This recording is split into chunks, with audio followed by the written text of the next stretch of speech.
காட்டுறதுக்கோசரம் எப்படி ஃப்ரை பண்ணுறதுக்கு என்ன மசாலா போடலாம் காட்டலாம் ஃப்ரெண்ட்ஸ். இதுக்கு வந்து நம்ம ஈஸியான வேலை தான். நம்ம ஆச்சி மீன் வறுக்கிற மசாலாங்க, அது போட்டு நம்ம ஃப்ரை பண்ணிட்டா ஈஸிங்க.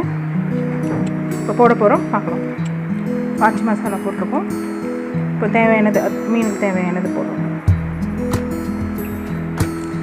இப்போ நம்ம இது வஞ்சர மீன் தான் எடுத்துருக்கோம்.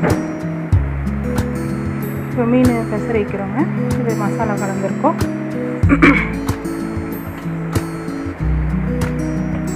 இப்போ இந்த மாதிரி எல்லா மீனும் பரட்டி வச்சுட்டு நம்ம ஃப்ரை பண்ணுறதை பார்க்கலாம்.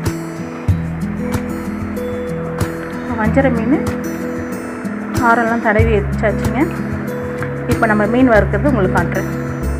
இப்போ நம்ம மீன் வறுக்க போகிறோங்க.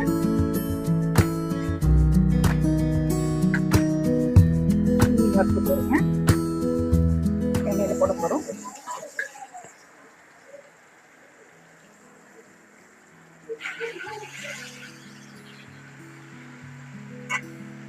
மீன் ஃப்ரை பண்ண போகிறோம்.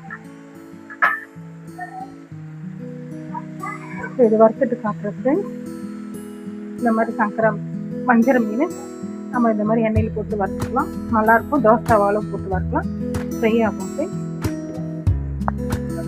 மீன் வெந்துடுச்சுங்க. மீன் எடுத்து போகிறோம்.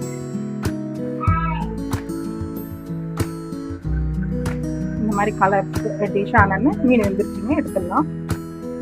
இந்த மாதிரி வறுத்துட்டு நம்ம மீனை சர்வ் பண்ணணுங்க. மீனை வறுத்துட்டு மீன் இந்த மாதிரி தான் ஃப்ரை பண்ணி எடுக்கணும். வஞ்சர மீன் எவ்வளோ நல்லா இருக்குது பாருங்கள். கலர்ஃபுல்லாக நல்லா காரஞ்சாரமாக நல்லா இருக்குது ஃப்ரெண்ட்ஸ்.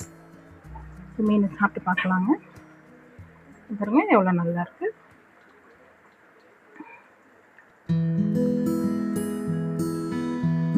உப்பு காரம்லாம் சூப்பராக இருக்குங்க. வஞ்சர மீன் நல்லா இருக்குங்க.